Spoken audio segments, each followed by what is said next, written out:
बिस्मिल्लाहिर्रहमानिर्रहीम। अस्सलाम वालेकुम स्टूडेंट्स, आई होप सो आप सब खैरियत से होंगे और आप लोगों ने 9th वाला चैप्टर खत्म कर लिया होगा। अब हमने एमसीक्यू स्टार्ट करनी है। हमारा आज का जो टॉपिक है वो है एक्सरसाइज को सॉल्व करना। ठीक है, फर्स्ट ऑफ ऑल मैं आपको एमसीक्यूज करवा देती हूँ। एमसीक्यूज में है हमारे पास मल्टीपल चॉइस क्वेश्चन होते हैं जिसे हम एमसीक्यूज करते हैं। ठीक है, पिक करना है हमने जो करेक्ट आंसर है उसको। Physics is a branch of, physics किसकी ब्रांच है?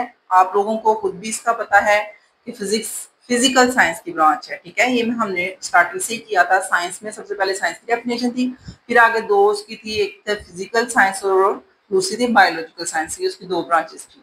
तो फिजिक्स जो है वो फिजिकल साइंस में आएगा और बायो है वो बायोलॉजिकल साइंस में आएगा। ठीक है, विच ब्रांच ऑफ साइंस, अब आपने फिर से वही साइंस की ब्रांचेस बता रहे हैं। Which branch of science play vital role in technology and engineering. तो अभी यही मैं आपको बताने लगी हूँ टेक्नोलॉजी और इंजीनियरिंग के हवाले से, जो कि आपने प्रीवियस लेक्चर में पढ़ लिया है। अगर बच्चों ने अभी तक ये प्रीवियस लेक्चर में इंजीनियरिंग और टेक्नोलॉजी का टॉपिक नहीं किया तो ये बहुत ही इंपॉर्टेंट है और इसको जल्दी से करें।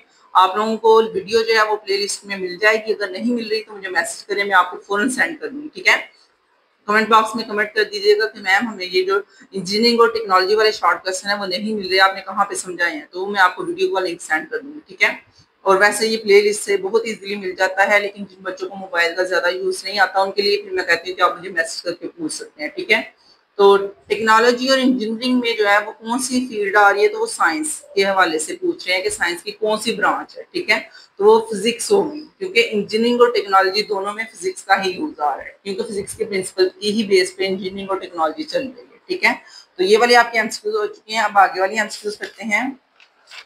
उनमें है हमारे पास ऑटोमोबाइल्स के बारे में पूछ रहे हैं कि automobile technology is based on. Automobile का मैंने आपको बताया था प्रीवियस लेक्चर में कि ऑटोमोबाइल का मतलब क्या होता है, जिसमें हमने क्या चीजें यूज करनी होती हैं। जितनी भी हमारी ट्रांसपोर्टेशन की चीजें होती हैं, वो बाईसाइकिल हो गई है, उसके बाद गाड़ियां हो गई हैं, बड़ी गाड़ियां जिसमें भी पेट्रोल का यूज हो रहा है या इंजन ऑयल वगैरह यूज हो रहा है, उस तमाम चीजों को हम कहते हैं वो ऑटोमोबाइल्स है। ठीक है, व्हीकल्स वगैरह हमारी automobile technology is based on. तो हमने उसी प्रीवियस लेक्चर में पढ़ा था कि ऑटोमोबाइल जो है वो एमसीक्यू पेपर में आएगा, मैंने बताया हुआ था। तो वही दोबारा आ गया कि ऑटोमोबाइल टेक्नोलॉजी किस पे बेस करती है, तो थर्मोडायनेमिक्स पे बेस करती है, क्योंकि हमने अपनी गाड़ियों में पेट्रोल डालना होता है, उसको बर्न करते हैं, जलाते हैं, तो फिर जो है ना वो हीट जो पैदा होगी उस हीट की मदद से हमारी गाड़ी चलती है। ठीक है, and a user friendly software application of smartphone. तो ये भी मैंने आपको प्रीवियस लेक्चर में बता दिया हुआ है कि यूजर फ्रेंडली सॉफ्टवेयर जो है वो किसकी हेल्प से हम कर रहे हैं, वो है इंफॉर्मेशन टेक्नोलॉजी की हेल्प से। ठीक है, आईटी मैंने आपको वहां पे बता दिया था कि आईटी का मतलब क्या होता है, इंफॉर्मेशन टेक्नोलॉजी। तो मेरा तो पहला आपको यही मतलब मशवरा है कि सबसे पहले आप ये वाला टॉपिक कवर करें कि उस टॉपिक से हमारी माशाल्लाह से 3-4 एमसीक्यूज हैं। तो अगर आपने वो टॉपिक किया होगा तो फिर आपके लिए ये बिल्कुल भी मुश्किल नहीं है। ठीक है, नेक्स्ट हमारे पास the working of refrigeration and air conditioning involve. तो हमारी जितनी भी घरों में फ्रीजरें यूज होती हैं या एयर कंडीशनर हम यूज करते हैं, एसी वगैरह यूज करते हैं, उन तमाम चीजों में भी हम क्या यूज करेंगे, थर्मोडायनेमिक्स ही यूज करते हैं। ठीक है, and what is the ultimate truth of a scientific method. तो साइंटिफिक मेथड का अल्टीमेट ट्रुथ क्या है? अल्टीमेट ट्रुथ कहते हैं जो फाइनल चीज हमारे पास एंड पे रिजल्ट निकलता है, जो लॉ बन जाता है, तो इसको हम टिक करेंगे लॉ।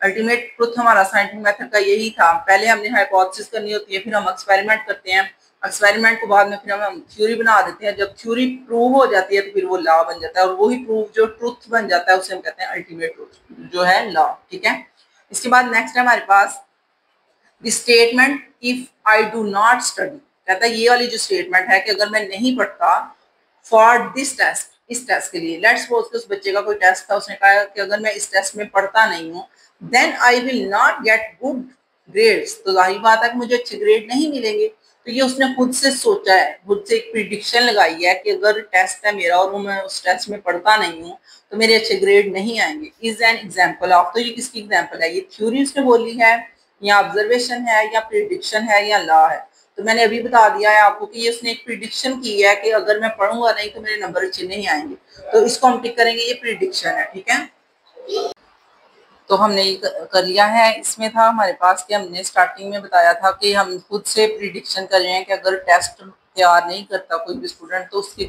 अच्छे नंबर नहीं आएंगे, तो आप टिक करेंगे कि ये एक प्रिडिक्शन है। इसके बाद हमारे पास आ जाता है which of the following are methods of investigation. तो आप लोगों ने इन्वेस्टिगेशन का वर्ड पहले भी सुना होगा। इन्वेस्टिगेशन कहते हैं तहकीक करना, ठीक है।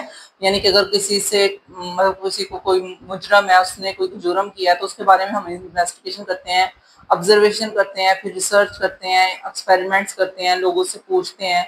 तो वो तमाम चीज़ें जो है वो इन्वेस्टिगेशन का पार्ट होते हैं। तो हम इसे कहेंगे ये ऑल ऑफ दीज है। ये तमाम चीज़ें जब हम परफॉर्म करेंगे तभी ये जो है ना हमारी इन्वेस्टिगेशन जो है ना वो कंप्लीट होगी, ठीक है। तो इन्वेस्टिगेशन के ये तमाम पार्ट्स हैं, इसलिए हम इसे कहेंगे कि ये ऑल ऑफ दीज है। इसके पास आ जाता है हाइपोथेसिस। हाइपोथेसिस क्या होता है, हमने इसमें से बताना है कौन सा है। मे और मे नॉट बी टेस्टेबल, क्या ये टेस्टेबल होता है या नहीं होता। इज सपोर्टेड बाय एविडेंस, ये जो एविडेंस है उनको सपोर्ट कर रहा है। Is a possible answer to a question, हो सकता है कि हमारा जो हाइपोथेसिस है वही क्वेश्चन का आंसर हो। तो ये तमाम चीजें जो है वो हाइपोथेसिस में आती हैं, ठीक है। हम ये भी सोच सकते हैं कि ये टेस्ट इसको करें, ये भी सोच सकते हैं कि ये एविडेंस के साथ मतलब कि रिलेट कर रहा है या नहीं कर रहा। फिर उसके बाद हो सकता है जो हमने हाइपोथेसिस की है वही हमारा करेक्ट आंसर हो। तो इसमें हम इसे ऑल ऑफ दिस को टिक करेंगे, ठीक है। इसके बाद आ जाता है 10 वाला एमसीक्यूज है। A graph of an organized data is an example of, यानी कि organized data जो है उसकी एग्जाम्पल क्या होगी। तो डेटा कैसे ऑर्गेनाइज होता है, कलेक्शन ऑफ डेटा, डेटा को कलेक्ट करते हैं आप, या फिर फॉर्मिंग ऑफ हाइपोथेसिस, कोई हाइपोथेसिस बनाते हैं, या आस्किंग क्वेश्चन करते हैं आप, या फिर एनालाइज डेटा। तो इसको टिक करेंगे एनालाइज डेटा को, क्योंकि हम ऑर्गेनाइज का मतलब यही है कि एनालाइज करेंगे, ठीक है, डेटा को। कलेक्शन तो वो पहले ही हुई होती है डेटा की, फिर हमने हाइपोथेसिस वगैरह जो है और या क्वेश्चनिंग वगैरह तो उसमें करनी नहीं होती, हमने सिर्फ डेटा को तरतीब से लिखना होता है और वो होगा हमारे पास एनालाइजिंग डेटा। उसके बाद आ जाएगा the colour of a door is brown. ये आप खुद से बता रहे हैं कि आपने देखा है किसी कलर डोर का जो कलर है वो ब्राउन है। It is an example of observation, ये हमने ऑब्जर्व किया है, ठीक है। हमने देखा है कि ये जो कोई भी डोर है उसका कलर ब्राउन है, रेड है, पर्पल है, कोई भी आपने देख लिया। तो आप ये ऑब्जर्वेशन कर रहे हैं ना, अभी तो आपने इसके ऊपर कोई हाइपोथेसिस कोई प्रिडिक्शन कुछ नहीं किया, सिर्फ आपने देखा है तो आपने लिख दिया है the colour of door is brown. तो ये आपकी ऑब्जर्वेशन है, इसको आप टिक करेंगे, ठीक है। तो एमसीक्यूज हो चुकी हैं आपकी 11 एमसीक्यूज थी, बहुत ही आसान थी, मैंने आपको इजी वे में करवा दी हैं, समझा भी दी हैं। इसको आपने अच्छी तरह करना है क्योंकि पेपर में एमसीक्यूज आती हैं, तो आप लोग जो है वो याद करेंगे तो फिर आप टिक कर सकते हैं कौन सी एमसीक्यूज का क्या आंसर है, ठीक है। नेक्स्ट हमारे पास आ जाते हैं यहाँ पे शॉर्ट क्वेश्चंस।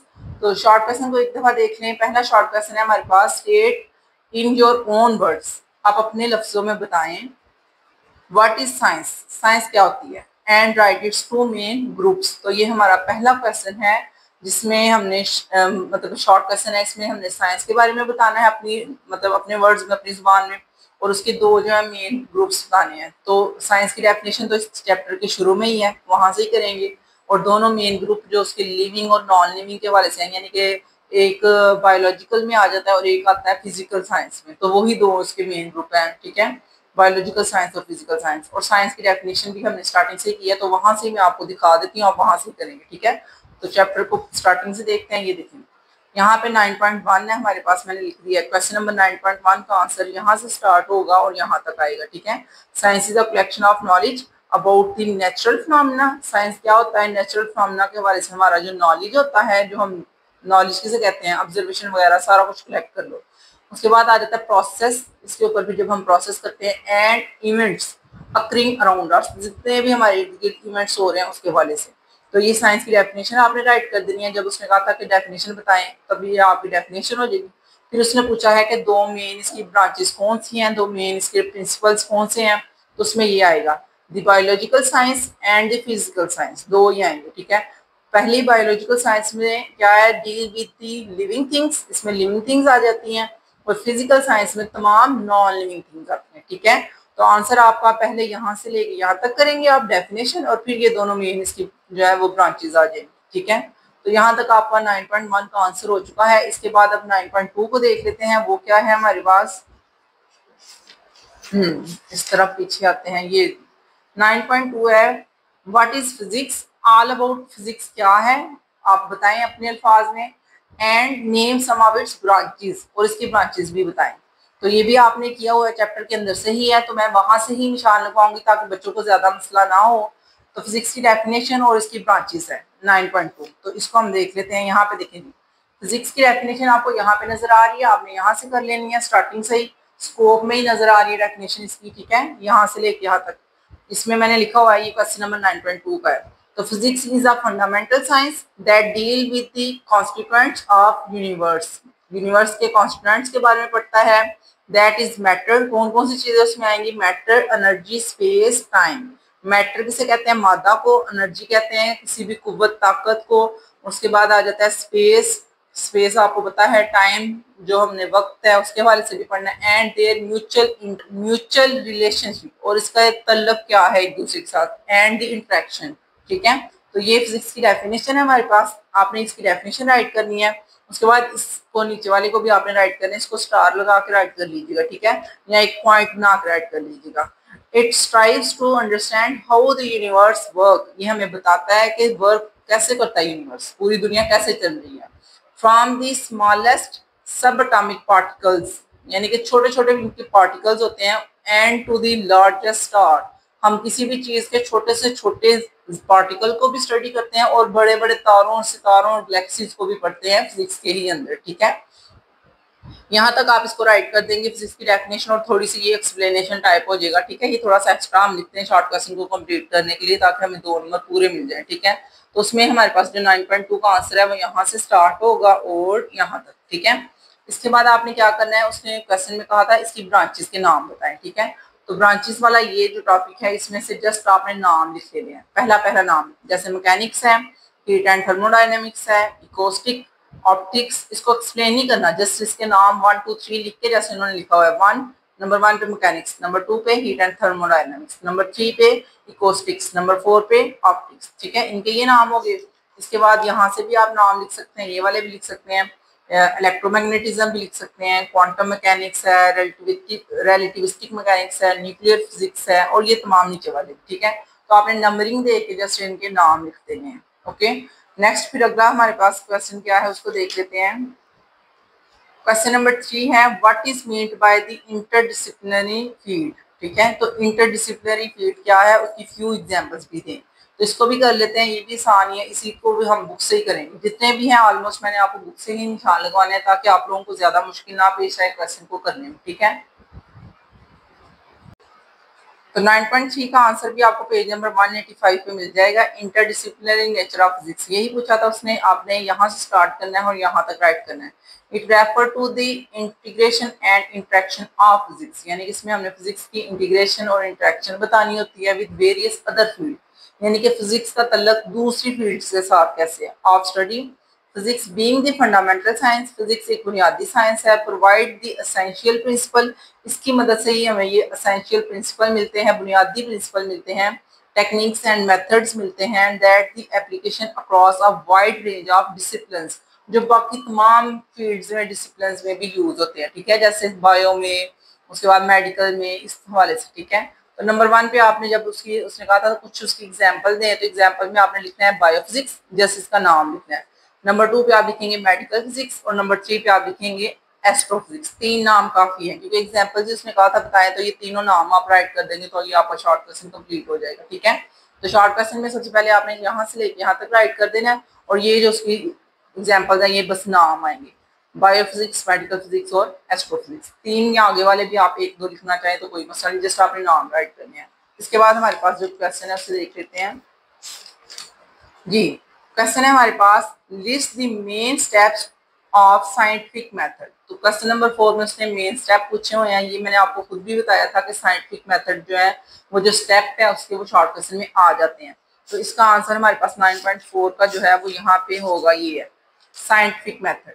तो साइंटिफिक मेथड में कौन कौन से मेथड आएंगे जी, मैंने आपको बता दिए थे, ये सारे के सारे मेथड साइंटिफिक मेथड में ही आएंगे। जिन बच्चों ने अभी तक ये वीडियो वॉच नहीं की वो प्रेफर करें मेरी तरफ से कि इसको वॉच करें, ठीक है। तो वॉच करके फिर आपको समझ भी आएगी, आपको ये प्रॉपर पूरा लॉन्ग क्वेश्चन मैंने बताया हुआ है, आपको ये लॉन्ग क्वेश्चन याद भी हो जाएगा, ठीक है। तो सबसे पहले मैं आपको एक्सप्लेन कर देती हूँ साइंटिफिक मेथड में ये जो इसकी स्टेप्स हैं ये क्या है। आइडेंटिफाई और रिकॉग्नाइज एन इशू और प्रॉब्लम, सबसे पहले प्रॉब्लम को समझो कि प्रॉब्लम है क्या है, अब वो क्या इशू है, ठीक है। गैदर इंफॉर्मेशन, उसके हवाले से फिर आप इंफॉर्मेशन कलेक्ट करो, ठीक है। थ्रू ऑब्जर्वेशन, आप ऑब्जर्वेशन करें, ऑब्जर्वेशन में हमारी तमाम हिस्से यूज होती है, ठीक है। देखने की, सुनने की, सूंघने की, तमाम जितनी भी हमारी सेंसेस हैं, ऑफ इट्स वेरियस एस्पेक्ट्स। ठीक है, फिर आप चेक करेंगे इसमें जितनी भी ऑब्जर्वेशन किया उसको कलेक्ट कर लें आप। ठीक है, एक्सपोज एंड एक्सप्लेनेशन और गैस वर्क, आप अपनी एक्सप्लेनेशन को करें, एक्सपोज करें, बताएं आपने क्या क्या ऑब्जर्व किया था। नोन एज हाइपोथेसिस, जो आपने ऑब्जर्व किया उसकी बेस पे फिर आप बता देते हैं कि भाई अगर किसी बंदे को बुखार था, आपका इशू ये है कि किसी भी पर्सन को बुखार हो गया, ये आपका इशू है। फिर आपने उसके हवाले से ऑब्जर्वेशन कलेक्ट किए हैं कि अगर उसको बुखार है तो हुआ क्यों है, उसकी वजह क्या है, वो तमाम चीजें हो जाएंगी ऑब्जर्वेशन। फिर आप जो अपनी एक्सप्लेनेशन बताएंगे कि इसको बुखार हुआ है, शायद ये बारिश में नहाया था, एक आप ये वजह बता देंगे। या फिर आप ये कह सकते हैं कि उसको हो सकता है कोई मच्छर वगैरह काट दिया, मलेरिया हो गया, ये दूसरी वजह आपने बता दी है, दूसरा ऑब्जर्वेशन बताई है। तो ये तमाम चीजें जो है ये हाइपोथेसिस में आएगा। ठीक है, क्या आप बताएंगे कि इसको मलेरिया हुआ है तो आप मलेरिया की मेडिसिन यूज करवा कर देख लें, या ये बुखार जो है वो बारिश में नहाने की वजह से हुआ है तो 1-2 दिन में ठीक हो जाएगा, यानी कि जो भी आप बताएंगे वो हाइपोथेसिस होगा। परफॉर्म द एक्सपेरिमेंट्स और collection evidence to test the hypothesis, फिर आपने तमाम उसके एक्सपेरिमेंट जो आपने किया है उसके एविडेंस बताएं, आपको कैसे पता चला है, आपने कैसे ऑब्जर्वेशन किया है, वो तमाम एविडेंस आप कलेक्ट करवाएंगे। ठीक है, सबूत बताएंगे, एविडेंस कहते हैं सबूत को।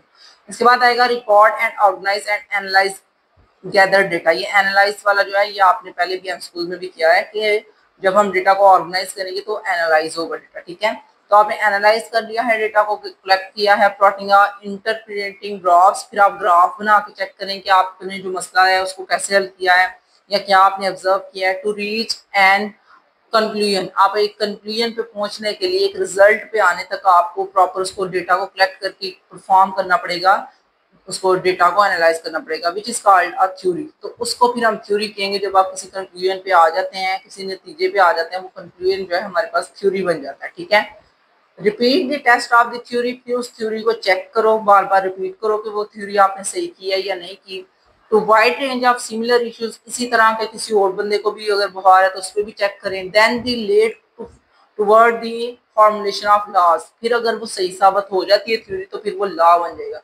लेकिन अगर वो सही साबित नहीं होगी तो वो दोबारा जो आप उसकी ऑब्जर्वेशन करेंगे, दोबारा हाइपोथेसिस करेंगे, सारा कुछ अगेन होगा। ठीक है, तो यही इसके मेन स्टेप थे, यहाँ तक ये आपका आंसर होगा क्वेश्चन नंबर 9.4 का। ठीक है, नेक्स्ट हमारे पास 9.5, व्हाट इज हाइपोथेसिस।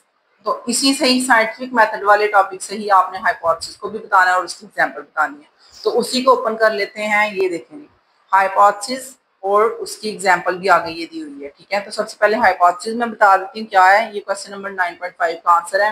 हाइपोथेसिस क्या होता है जी, on the basis of data collected through observation और experimentation we can develop a hypothesis. जो हमने डेटा कलेक्ट किया है या जो हमने ऑब्जर्वेशन की है, उसी एक्सपेरिमेंट और ऑब्जर्वेशन के बेस पे हम अपने जहन में एक चीज सेट करते हैं कि ये जो इशू है ये इस वजह से हुआ है और ये इसका हल है, वो हमारे पास हाइपोथेसिस होगा। ठीक है, and this is done in order to test its logical results. फिर जो हम उसके बारे में सोचते हैं कि ये ऐसे करेगा तो ठीक हो जाएगा या ऐसे करेगा, तो वो उसके रिजल्ट हम चेक करते हैं, हम उसके ऊपर अप्लाई करके। ठीक है, it is assume that the nature can act in a particular way under the certain specific circumstances. ठीक है, तो इसकी वजह से फिर हमें पता चलता है कि जितनी भी दुनिया में चीजें हो रही हैं वो किसी ना किसी वजह से हो रही हैं। ठीक है, उसके कोई ना कोई नताइज होते हैं, उसको हम कहेंगे वो हाइपोथेसिस है। ठीक है, तो ये आपकी डेफिनेशन में आएगा यहाँ तक। इसके बाद आपने एग्जांपल में ये राइट कर देना है कि we assume that the shadow of an object are formed when they are come in the path of light.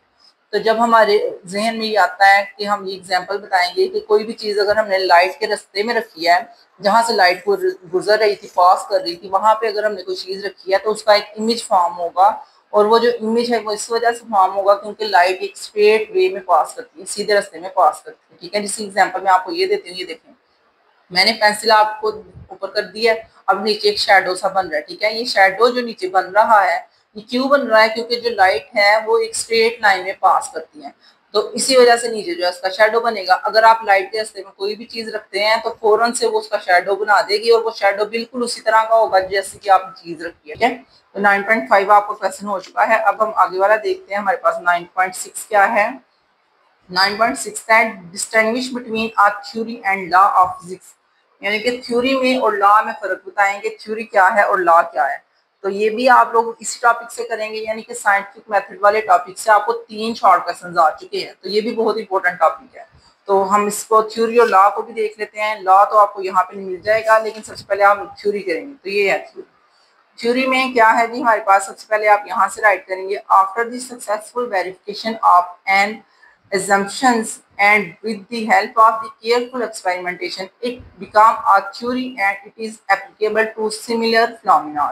तो 9.6 का आंसर आपका यहाँ से स्टार्ट हो रहा है। थ्योरी में हमने क्या करना होता है कि जो हमने वेरिफिकेशन की है, जो हमने assumptions की थी, हमने जो देखा था उसको हमने एक्सपेरिमेंट किया। एक्सपेरिमेंट करने के बाद वो एक थ्योरी बन गई है, अगर वो एक्सपेरिमेंट सही साबित हो गया, ठीक है।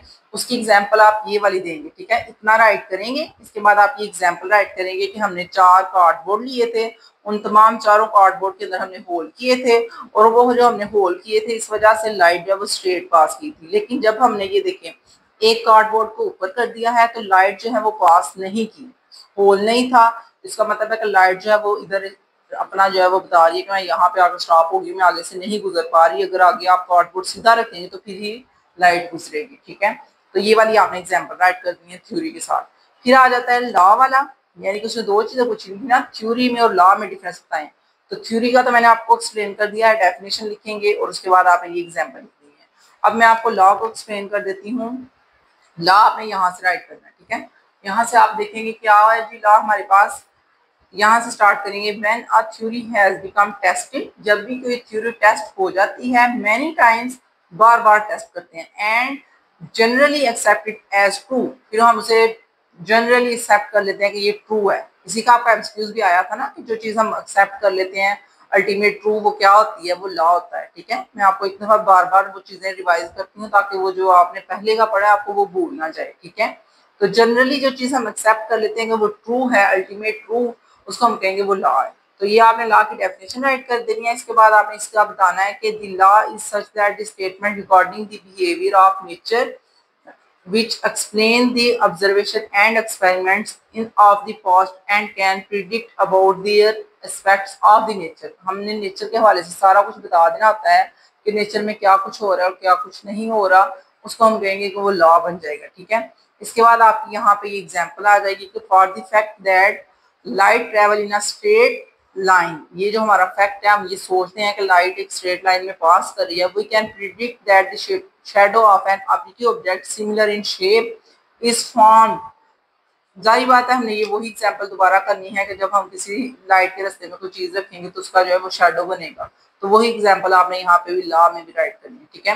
नीचे उसने एक और एग्जांपल दी है कि अगर आप शेडो देखना चाहते हैं किसी बॉल का तो आपको बॉल यानी कि कोई राउंड बॉल रखनी पड़ेगी तो उसका शेडो बॉल का बनेगा। अगर आप कोई रेक्टेंगुलर ब्लॉक रखेंगे तो उसका शेडो भी रेक्टेंगल ही होगा, ठीक है। तो ये नीचे एक दो और उसने एग्जांपल्स दी हुई हैं। तो थ्योरी और लॉ का जो शॉर्ट क्वेश्चन आता है डिफरेंस वाला, तो आपने पहले लॉ की डेफिनेशन लिखनी है, उसकी एग्जांपल जो एक्सपेरिमेंट में है वो वाली लिखनी है। इसके बाद आपने ये लॉ का लिखना है और ये फिर इसकी एग्जांपल्स राइट करनी है। तो ये आपका शॉर्ट क्वेश्चन हो जाएगा। वैसे तो ये थोड़ा सा लॉन्ग बन रहा है, लेकिन क्योंकि शॉर्ट में आया तो फिर आपने इसको करना है। इसके बाद आ जाता है हमारे पास नेक्स्ट, ये है what is the basics of laser technology. Laser technology की बेसिक्स क्या है, तो आपने बता देना लेजर टेक्नोलॉजी का।